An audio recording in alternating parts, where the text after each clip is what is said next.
Hey everyone, this is Craig Fraser from This May End Badly, and I'm here with my buddy Chris Arpin from Createx Colors in Connecticut. And no, this is not the podcast that you normally see on Tuesday nights, but what it is, it's a little bit of a video that me and Arpin decided to do from two different sides of the country concerning what we like to call the do's and don'ts of painting.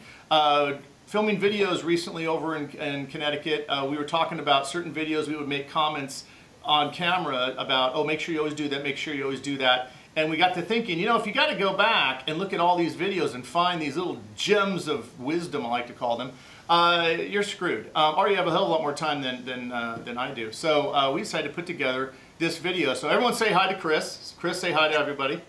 What's up, everybody? Yeah, you're allowed to talk now. I just gave you permission. It is my show. Yeah. I'm the only one with the red background, so I'm sorry. Right. You don't get the cool green screen. But anyway, is there anything you'd like to add in about concerning the do's and don'ts? I mean, I like to call them the basics, the things that you, half the time I never mention because I assume people know them, and that is a major mistake. So what's your take on it? No, I agree. I think we kind of got a solid list. When you and I talked before about it, like what you just said, it's very easy to overlook certain nuances that, you know, become almost like muscle memory. You're so used to it that it becomes so simple that you don't think about it all the time. And now that we have been doing a lot more video and a lot more content, and we try to address it, but sometimes it kind of gets lost in translation. So I figured this would be a pretty simple way to streamline that whole little process of the questions that we do get a lot of, you know, that we kind of miss the message sometimes. So this is kind of like our way of getting it on the mark. Matter of fact, we should retitle it and just call it the Do's and Don'ts Part 1. Because I guarantee there's going to be another, like a Part 2 coming up at the end of all this. And we spent a lot of time. Me and Chris really worked hard. We woodshedded on this. I think we spent maybe 15 minutes at the end of lunch one day. Yeah. And wrote it on my Evernote. We're like, that good? Yeah, okay, we'll do a video sometime. It was a lot of work. Yeah, and by the way, when I say, and we have 1 through 20 of these do's and don'ts, and some have pictures, some don't. But it doesn't mean that like number 1 is really, really important, number 20 is less important, or vice versa. There's just the way we wrote them down. So number 1 is, it's got a little picture even, picture number 1, it's pull tape back and away from graphics when unmasking. Now, this is very important, and it has to do with paint lifting. It doesn't matter whether you're using solvent-based paint or water-based paint. When you're pulling tape away, you want to pull it back against itself, but in the direction away from the paint. That way you're not peeling in, because that can encourage either really thick paint or fresh paint from peeling. Do you have anything to add to that, Chris? No, I mean, I think that was pretty much spot on. It's just the time that you wait to unmask. Sometimes waiting a little bit longer is better. It just gives the paint that much more time to kind of lock up, to give you a sharper tape line, tape edge, rather than sometimes people think to go at it sooner while it's still wet, thinking that you get a crisper line that way, but it's actually the opposite. Once that paint has a chance to really cross-link, and lock up, you're going to get a nice sharp line. So. Well, back in the day, you could pull it when it wasn't wet, but it was still fresh, and you get that little bit of a fold over, so it wasn't that rock sharp edge. But that's not even as much, even with solvent-based paints today, let alone water-based. That's not true for water-based. With solvent-based, it's really not even true anymore, because there's a certain window in there that's much faster than it used to be. Number 2 is the classic wait 15 minutes after mixing paint. Now, we got a little picture for that too. It's picture number 2. The reason I mentioned that this is mostly for water-based, and matter of fact, it is for water-based, or waterborne paints. Whenever you mix them, mix the components, add the balancing clear to the colors, or add the reducer, you stir it really well, and then let it sit for just 15 freaking minutes. Now, what is your explanation, Chris, as to why we have to wait that long? It takes a little longer with a water-based or waterborne product to have that emulsification process. It takes a little bit longer. Like if you hit something with solvent, if you have a solvent-based paint system, you hit it with urethane reducer, you can see it break it down almost immediately.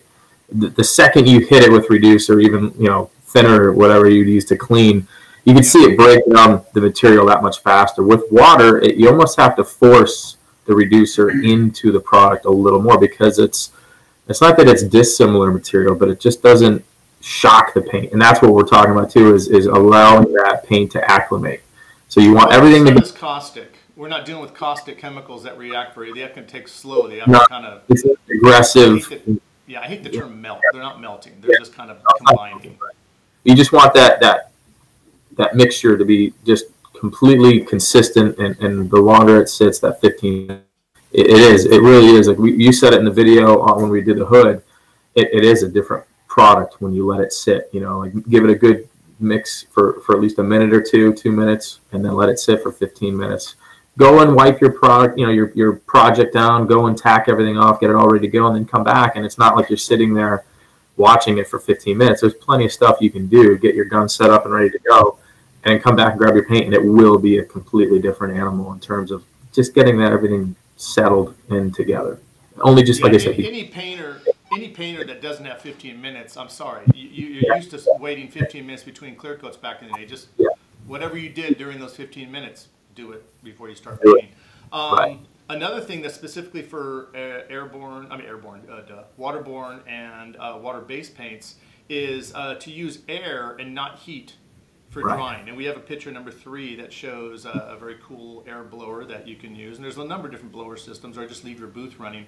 But the biggest mistake people make is to use heat, and a heat gun would be totally nightmarish. But even a hairdryer at a low setting, most hairdryers don't have pure air; they have low and high, and even the low setting can actually heat up and damage the paint. No, I mean by damage is that when the heat is on the paint, it dries the outside skin and does not allow the reducers, in water-based paint they have reducer as well, to let the water and reducers to actually evaporate out, and it can cause some serious issues. Not to mention you can scab over. You can create some really weird surfaces and just damage the binder itself. Well, that's it. If too much heat, it'll actually affect adhesion. You're thinking that hot air is going to really lock this up. You'll actually cause a problem between the substrate, whatever it is that you're painting, and your top coat that you're trying to dry. It's just air movement. Air movement is simple way to do it. Well, even with solvent, baking booths are known, when used improperly, baking booths can trap solvent. So, in a certain situation, heat can be necessary. Now, I'm not talking about don't heat your booth up if you're in sub-zero temperatures to make sure you have good environment. I'm talking about using forced heat on the paint. Just use air. A fan by itself makes that paint, the water-based paint, dry so much faster than you would even expect. And that's it. And it's across the surface. It's not right on top. Like everybody wants to just like get right on it and blow air. Yeah. And you could do it with when you're airbrushing. Obviously, doing it with air with your airbrush, that's totally fine because it's a smaller scale. And you could do it with your spray gun, but you're causing 2 things at that point. You're, again, the mentality of being right on top of it and pushing air right over the surface. You want to be off to the side. So you want it to go. If you put the artwork like this and have the fan here, if you have the artwork like that, you can actually be, if the paint's really wet, you can cause it to model. And it can also push underneath tape, and you can cause all kinds of other issues. So it's just, people think, oh yeah, aim it right now. No. Across the surface is what you want, especially in the direction of your booth ventilation if you're using a booth. There's a little trick that came about when water-based paints came on the market, and that was whenever you're using water-based paints, you want to use a solvent-based pre-cleaner. Whenever you're using solvent-based paints, you want to use a water-based pre-cleaner. So you're cleaning the surface, but you're not lifting any of the paint because you're using a similar material. We have a picture for that too. It's picture number 4. Yep. So anything you have on that? I mean, in this picture, these are PPG products, and that's what I use here in the facility. That's what I've been familiar with. I actually, before I was here, if anybody knows my background, I was working in a restoration shop, and we were a PPG shop. So I have almost 20 years of paint experience with PPG, and I was using their enviro-based system as well before coming here. So I've got about 12 years of experience with the enviro-based. But this isn't just our spec, like you have to use PPG. This is just an example.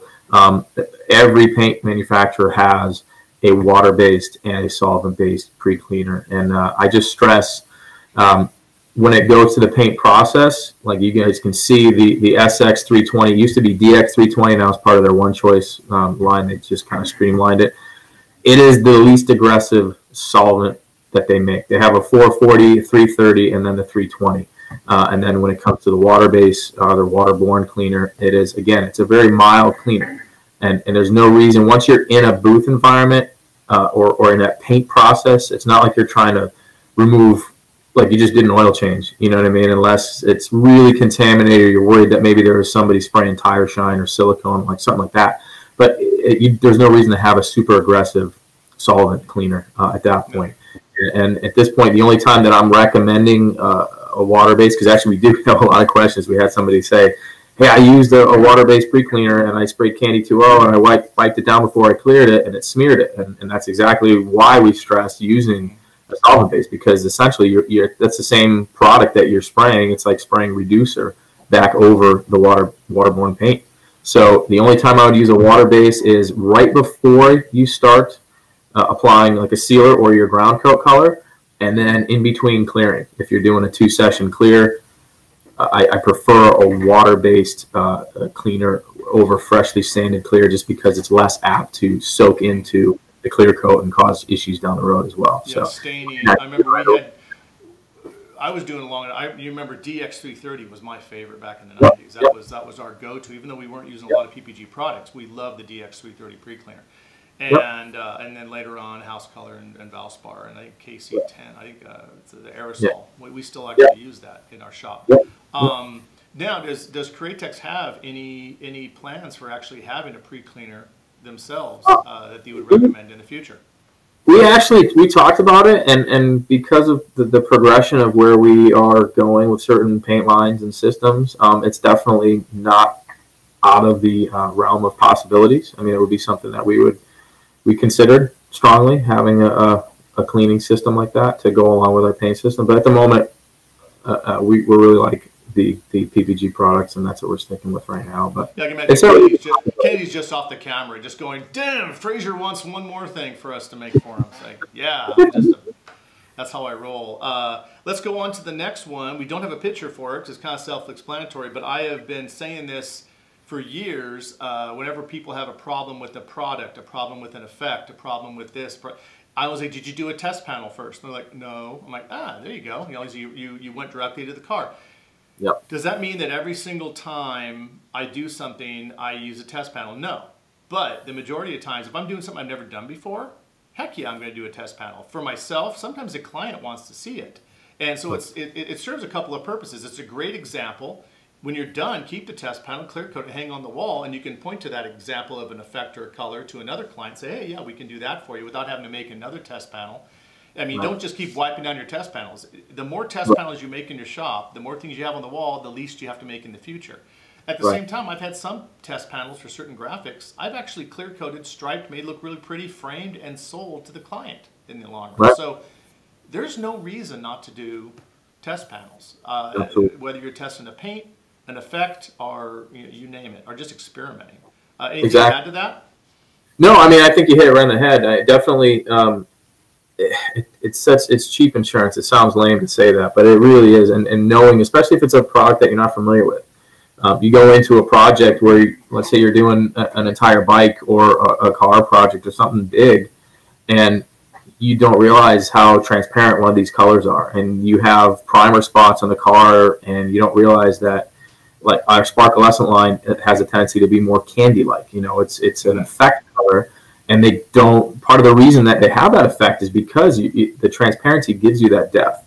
And if you have a color that you're trying to cover, and it's like black and white or even gray on a background color, you might not be able to make that go away. And now you're already into this project, right? And you have like 4 or 5 coats of color, and you're still seeing that edge of primer or something that you thought was going to go away. And now what do? Now you're going to have to put more material on to make it go away. So I mean, you hit it on the head. The test panel is the exact simple way to know what you're going to expect in a long run, especially when you start your project. And like you said too, you can go ahead and get it looking dialed in and hang it up on the wall in the shop, or give it to the customer as well. It's always cool. It's another way it's a way to monetize your experiments. It's definitely a do that I think eliminates a lot of problems in the industry, and great too. One of the things, but you'd be surprised how many painters don't do it. And the thing too is do it like you're actually going to do the car, or the project, whatever it is that you're doing. Don't use I'm just going to use this gun and do it. I've seen that. I've seen tip sizes sometimes will affect metallics the way they look, And don't use a small gun, use a big gun if it's going to be a big gun project, and then don't grab a small touch-up gun and do it. Use what you're going to use on the project. Spray the coat like you normally would, you know, like I know I just want to see how saturated this color is, and you're pounding on material on this card, and it's not like it's going to be applied on the project that way because you're going to be painting the floor if you put it on that heavy. So spray it like you would spray your project so you know exactly what you have to achieve, especially if you're doing something even in terms of candies, to know that, okay, this is what 4 coats is going to give me. This is what 5 coats. You could even turn that test panel into a letdown panel to know exactly the look you're going after. And if you have that and it comes out the way you want it, you can bring it into the booth to make sure you have like your control right here. Like, oh, okay, this is the color I want. I don't need to do another coat, or I don't need to go further because now it's going to be darker or it's going to be too light. So it's a very good indicator, and it's going to help you in the long run, you know, as like just a tool. There's no downside. There's no downside to do it. It's one of those few things where I don't think anyone's going to come up with an excuse for not doing it, except they may say, oh, they're too expensive.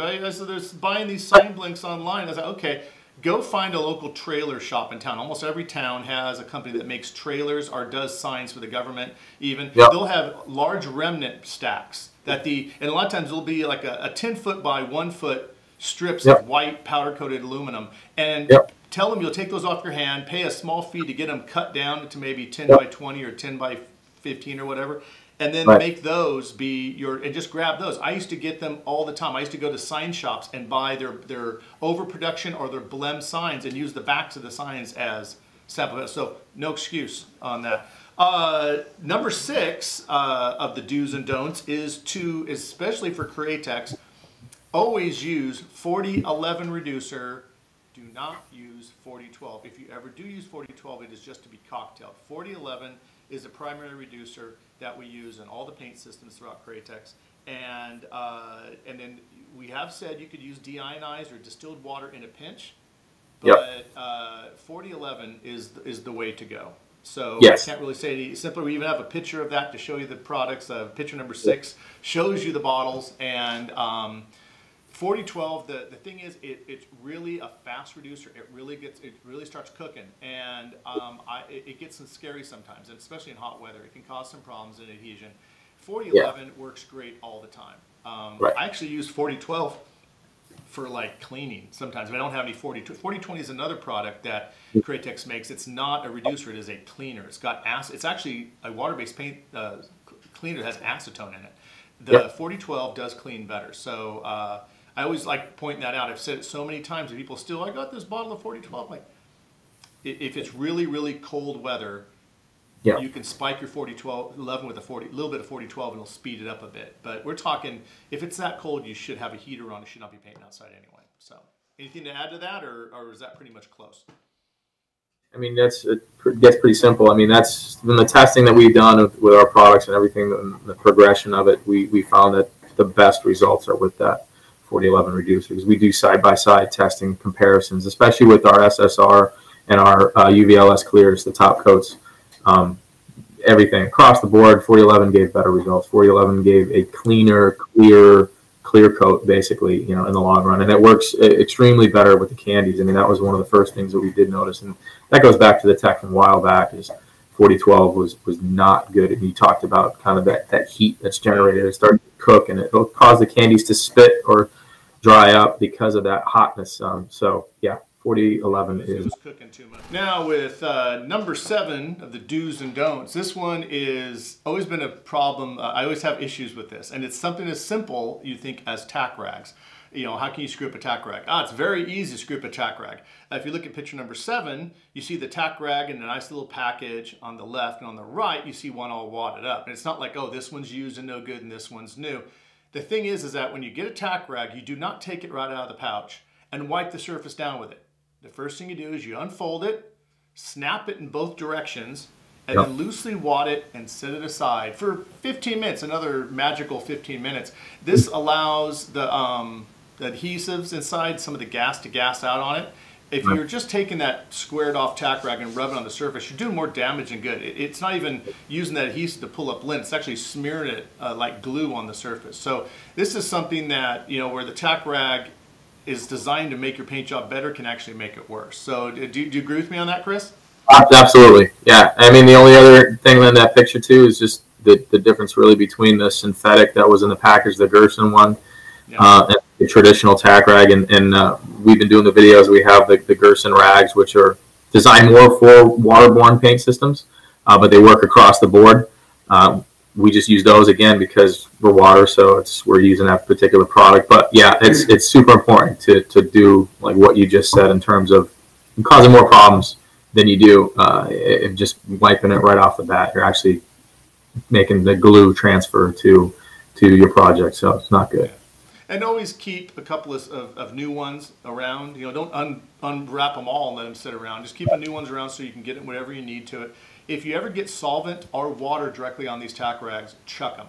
Yeah. Just don't use them. It's not even worth it because they'll kind of consolidate the contaminants and actually will transfer it on your system, your surface a little bit later on. And it's more cost effective to just toss it and start with a new one. It's not like they're big money, you know. And no, it's not. Yeah, if you're going broke from that, you have other issues. Number 8, we also have a picture for, and that has to do with the different types of strainers. And a lot of people get freaked out about when switching over to water-based about, oh, do I have to buy all new strainers? And I'm used to these I get from my paint store. And many people don't even know the micron or the strainer size of their strainers. So why don't you explain it to them, Chris?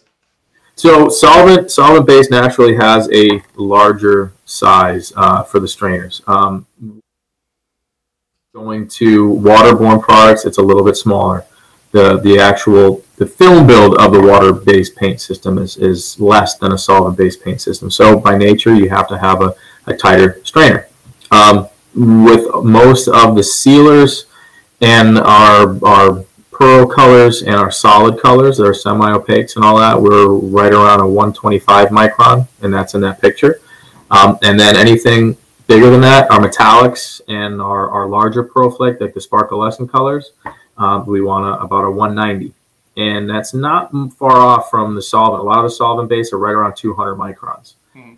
So it's right in the same ballpark. You don't have to go with a smaller strainer. You can use a larger strainer, but like 190 rather than the 200 actually will make a big difference. If you want to do specifically, if you want to just get one strainer, then the 190 is good because it kind of works across the board. It'll work well with the candies as well. When the candies are so thin, I usually run all the candies through the 125.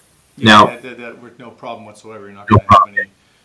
The only other thing is when you go up to our hot rod sparkles or the large pearl flakes that we have, you need a big strainer. Even like the PPS cups, we didn't have a picture of them there, but I do have a little lid here. This is actually the PPS 2.0 system that we use, and they actually come in 2 different versions. The solvent is the white strainer, and that's 200 micron, and then the blue strainer is their water specific, and I believe it's like 125. I think it's right on the money for water. Yeah, it's the same with the soda cups as well. I believe, and some other brands. They actually, if you see 2 strainers and one of them is blue, that's for your water.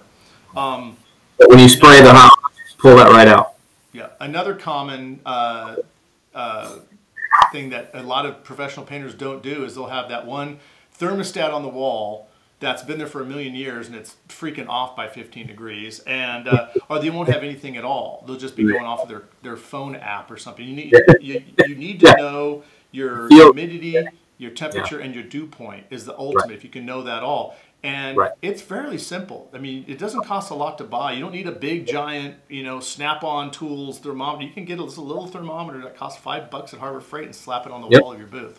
Exactly, and it's cheap insurance. Absolutely, that's the ultimate.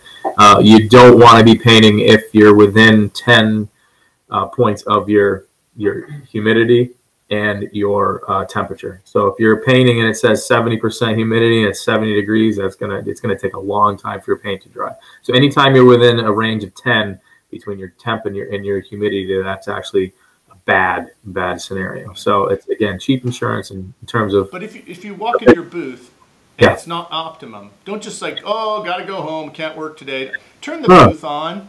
Let it run. In about 15 minutes and watch your dew point and your humidity drop. Again, it goes back to the airflow and the air movement. Just a simple bit of air movement is going to help just kind of get rid of that greenhouse effect that you have in terms of that moist environment.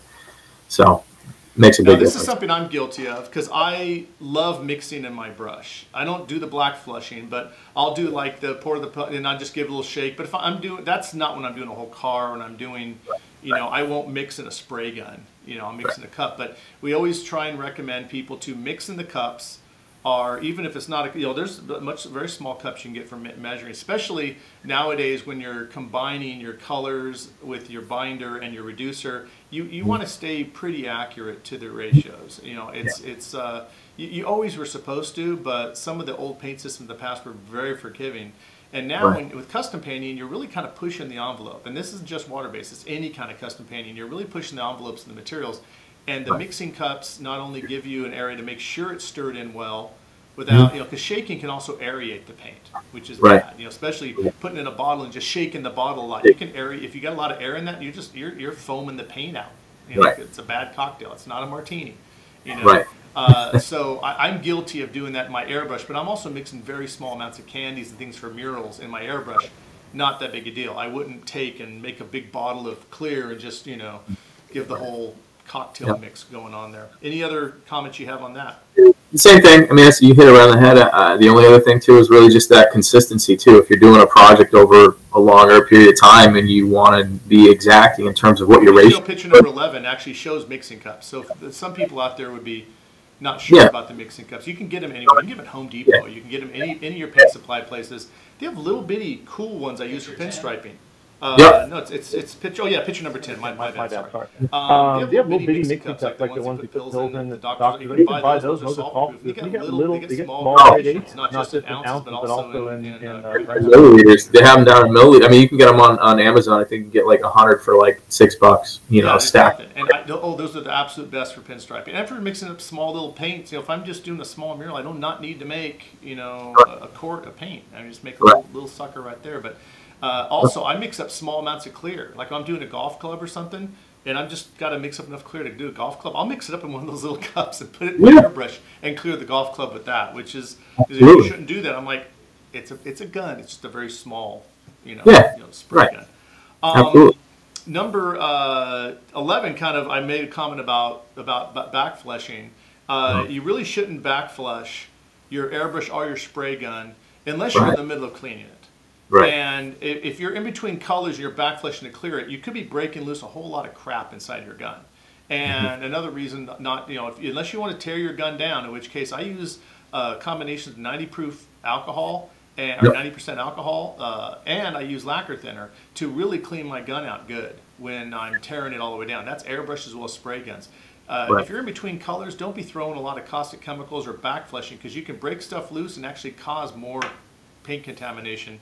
And in some airbrushes, not all, you can actually damage the O-rings on them. And you can, it's not so much damage, but once you get paint to go by that O-ring, it creates a path for more paint to go later on, and that can dry around the O-ring later on.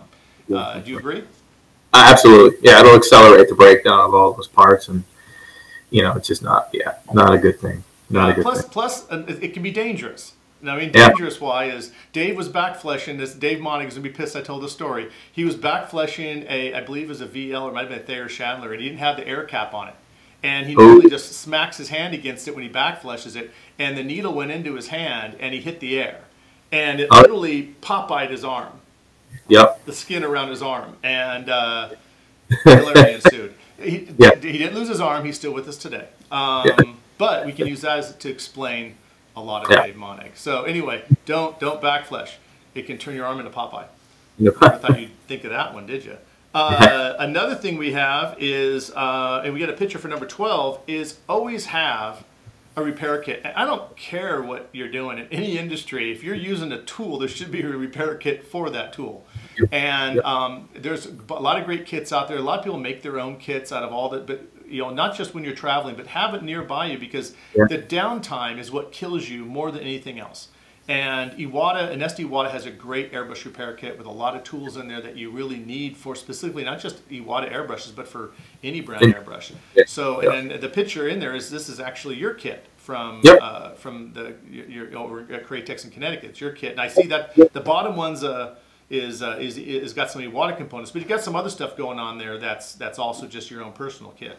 The upper one is just a kit that you can get from your jobber, but it's just that that multitude of tools, just having extra brushes, different tip cleaners. I mean, there's so, like you said, you can put together a kit to just have stuff to clean the horns on your air cap when you're using a spray gun or an LPH 80. If you guys are familiar with that, that's got a really small air cap, and it has really tiny holes. And the last thing you want to do is be shoving stuff in there that is going to actually affect the size of the opening of the hole and create turbulence. And it's not good because it's not good.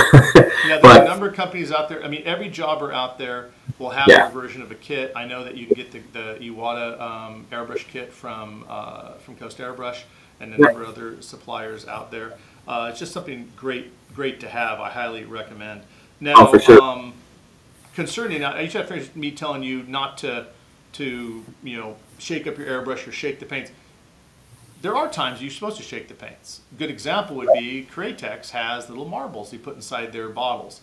And how much should you shake it? Well, if you're shaking it, you don't feel the little marble. There are a couple of paints out there that Createx has that don't have the marble in them, but most of their paint systems do. And you shake until you can hear the marble and you feel it going kind of freely. Very similar to a rattle can. So if the bottle or the can is designed to be shaken, then you can. The reason it works for Createx is you've got very little amount of air in that bottle by comparison. So that marble is agitating the pigment and making it all up and getting it all back into suspension. So when you put a marble in the bottle, then you can spray it. You don't have a marble in your airbrush, so please don't put a marble in your airbrush to help mix. And that paint can react a little different too because it's in the bottle. You're not actually adding 40-30, 40-50, or the reducer. You're actually just shaking the paint. So that's good practice. Fancy paint machines out there. And you've seen that one that it's mostly used for tattoo inks. But there's a company, I forget the name, and it looks like a rotisserie thing. And it's got, it fits, and the Createx bottles fit in it, and it just slowly turns all day long. And it's really great. It just keeps the paint constantly from settling.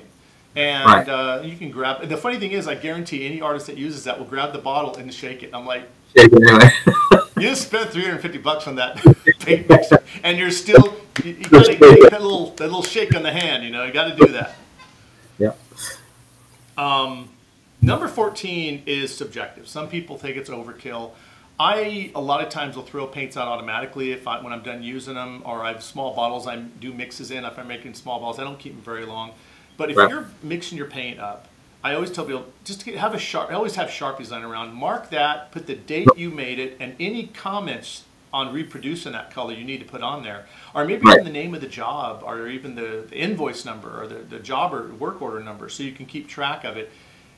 This will help you in two ways: to help you go back to find a paint that you don't need to remix, to know when it's time to chuck that paint.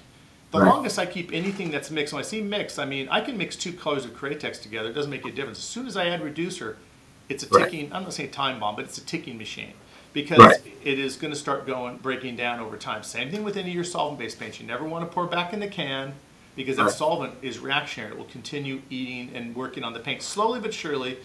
And people say, oh, it has no shelf life. As soon as you put any reducer in, water-based or solvent, it does. So that, I don't keep anything longer than 2 weeks that's had any solvent in it. And usually it's only a week, honestly. And in hot weather, I don't keep it at all. Maybe 3 or 4 days. And I don't make large batches anyway. I work very small. So do you agree on that? Absolutely. And there's so many variables like what you just touched on, too, in terms of weather. And I mean, I see it all the time. People are talking about issues they're having with the paint, and you walk into their shop, and the bottles are open. There's no cap on it, or the flip caps are open. And oh, gosh, yeah. Normally, you don't realize it, but all that has an effect on, I mean, this is an air cure. So anytime it's introduced to air, it's going to start affecting the paint itself. And a lot of the products that we just showed, all those mixing cups, they do have lids that you can get for a majority of those mixing cups. So that, even when you're not pouring it back into the bottle, or, at least you can keep a lid on. Anything you can do to slow down that process. Preventing oxidation is what you're doing. Oxygen is your enemy in this situation. Even one-shot. I mean, one-shot pinstriping paint.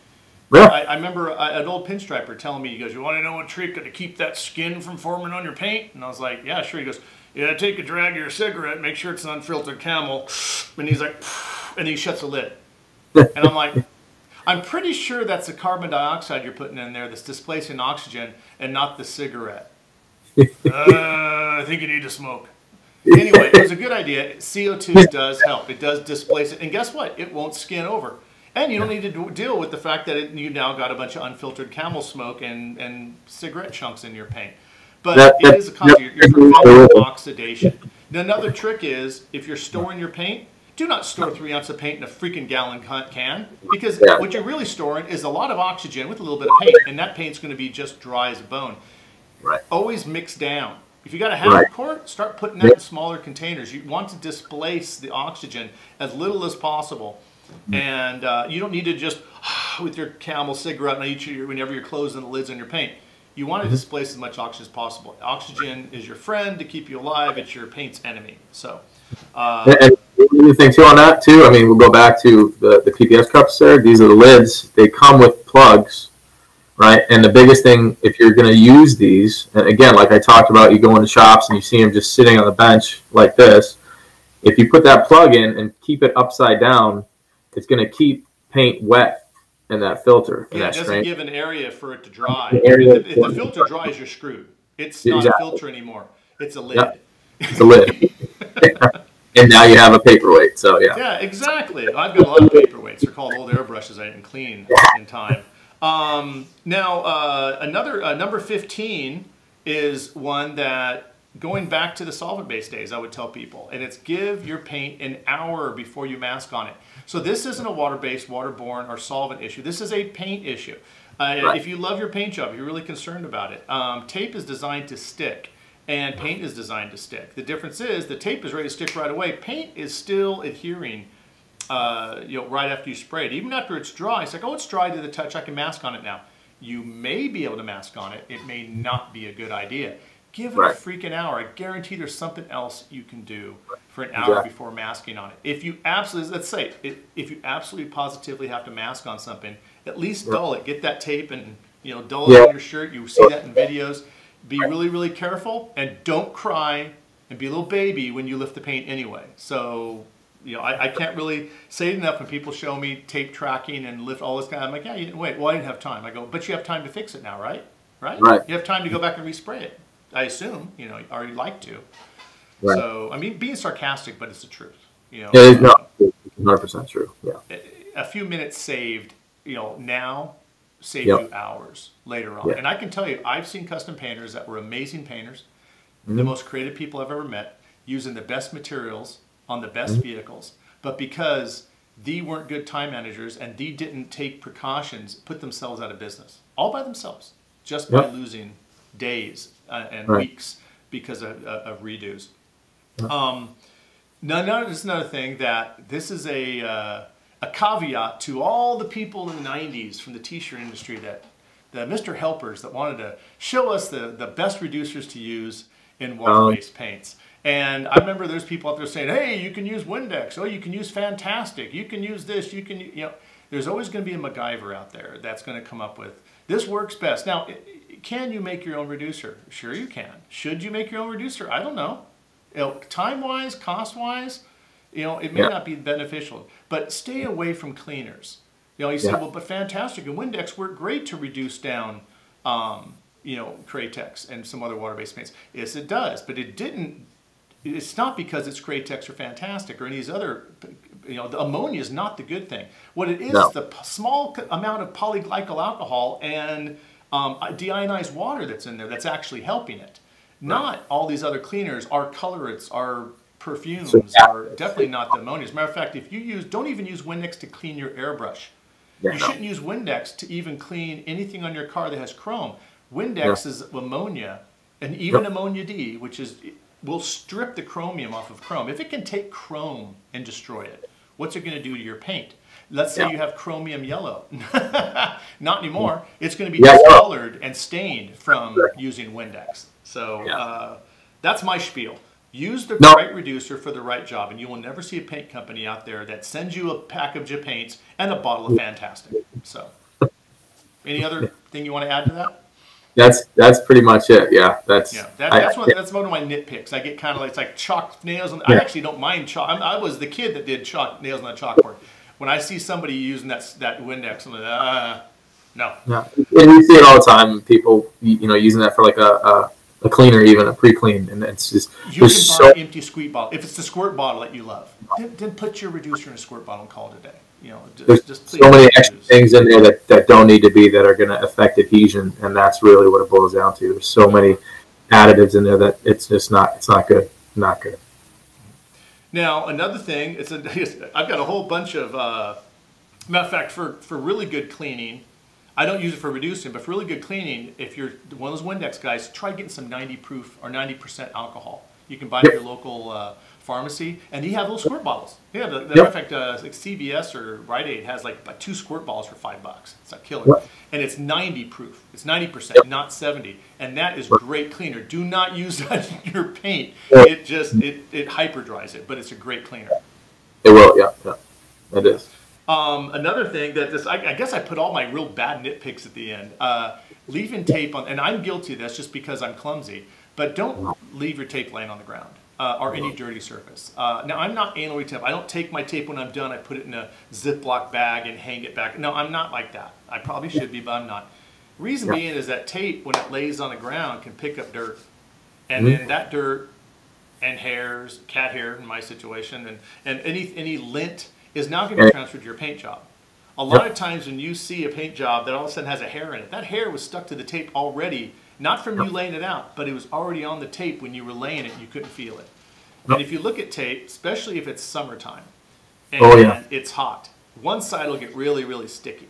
And it's usually the side exposed to the heat. And then if you lay that down, it's all of a sudden just dirt. And don't make this mistake. Oh, just clean off some lacquer thinner. Throw that tape away. It's now not tape. It's evil. I don't know what it is, but it's not tape. It's like automatic delamination tool. You know, if you don't like someone at a shop, you can use that trick to get back at them. But I shouldn't even say that. If you're gonna, there's plenty of those neat tricks. But yeah, avoid getting your tape dirty. It's just and tape is not cheap. It can cost that can actually set you back quite a bit of money. And you think, oh, you're not using that much of it. Ooh, the last look Toyota, easily 2 miles. 2 miles of tape on that truck. So yeah, it can happen. Any other things you'd like to add to that?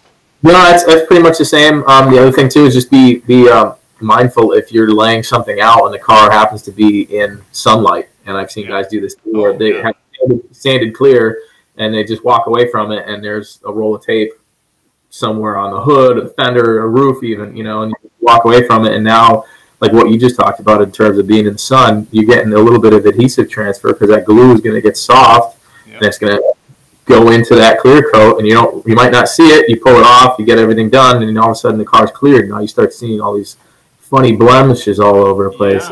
And that being said, don't leave a masked car in the sun just for shits and giggles. Move it back in your shot. It's like, hey, I want to take out in the sun and look at it. It's not painted. It's got tape on it. I understand you're moving vehicles around. Do not leave it outside. And if you're leaving your car that's masked in the rain, I can't help you. There's a lot of other things that you're doing wrong. You're also probably not showing up to work clothed. You probably have other issues. So we won't even go there. Now, here's another one that I can speak for Createx, so can Chris. Know your cure window. And this doesn't matter what paint, know your cure window on your paints. Because this helps you on not just reapplication, but also helps you know when things are fully cured, fully dry. Curing basically means the paint's done. It's not drying anymore, because when things are dry, they're not necessarily cured. They'll dry on the surface, but they're not fully cured. When something's cured, that means, except for oxidation and damage to the raw material, it's not going to get any better. It's just going to get worse. So you're done, and that's it. So any suggestions on that? I think Createx's cure window for all the products, I believe, is at 48 hours? 48 hours. Yeah. 90% of the resins, all of our resins are within about 48 hours. So that means 48 hours. 48 hours. Now, I know with solvent-based paints, it's usually about 6 days, fully cured, and that's like a stacked paint job. Here's something interesting. It may be 6 days for any solvent-based paint job out there, fully cured. But you always hear someone saying, "Oh yeah, but I'm not supposed to buff it and wax it for like a month because it was cured in a baking booth." When you bake a paint job, it's dry and it's ready to leave and be assembled, but it's not cured for 30 to 60 days. Depends on the baking cycle and the type of paint used. So makes you kind of think. Remember, heat. Get your friend, it's also not your friend. So, you know, I've seen heat cause more problems, more damage across not just water, but solvent. I mean, solvent pop. You know, you walk out of the booth and something looks awesome, and then you throw a bake on it and you come back and you're like, what happened? It looks like matte clear. You know, it's just bad. Yay, heat. Now, here's a number 19 is, this is not just indicative of Createx, but I mentioned it with Createx because we have the new UVLS clears out there, which is the 4050, 4051, and 4052. 4050 being the gloss, 4052 being the matte. And people say, well, which one do you use as a balancing clear inside your paint, or which one do you use for an adhesion promoter? Because they're great adhesion promoters too. I always would go with the gloss. And if I had a choice of all of the sealers, the autoborne sealers Createx has, which one would I use as an adhesion promoter? I would use the 6000, which is clear. Why? Anything that has pigment is not going to have as much adhesion because part of the resin is being displaced by a non-adhesive inert pigment. The same thing with the matte and the satins. A lot of times matte clears will have, and this is not just Createx, this can also be other brands too, will have silicate in it to create the matte effect. Makes them very tough and durable, but doesn't make them adhere as well because, again, this floating silicate, or like glass, ground glass, is floating and displacing resin, and resin is what sticks. Pigment doesn't stick, solvent doesn't stick, metallics don't stick. What sticks is the base resins. So if you want to know what's going to stick the best, what is the shiniest and the clearest? Right. Yep, that's it. And don't come back and say, but water's shiny and clear. No, you need to stop right now. You're in that category, the guy that doesn't come to the work with his pants on. So I can't help you on that. Anything you want to add? Anything you want to add on to that with my? No, I mean that doesn't get any simpler. You're 100% right. You know, the less ingredient you have in a material, the better the chance of adhesion, maximum adhesion. So that's now. Last but not least, we have, and I think we had a picture for CreatexTech.com. You can also go to CreatexColors.com. You can kind of meander through the links. You can go to our YouTube channel for Createx Colors. You can also go to YouTube channel for This May End Badly. You can go check on these. When you're going on, if you have any questions that we didn't answer here, any do's and don'ts, we may have answered them on that. Matter of fact, if you really want to, like I say, if you really want to watch this video, you have to. If you're watching this video, you've already gone there. But things like this video are on there. If you've got other questions, you can go on there and you can ask.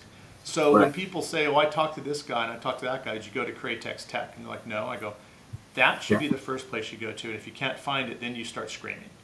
But until you've gone there, don't scream. After that, if it's not on there, scream all you like. In fact, this video you're looking at right now is because of people saying, it took me I couldn't find that on the video. And we're like, here you go. So anything else you'd like to add to that, Chris?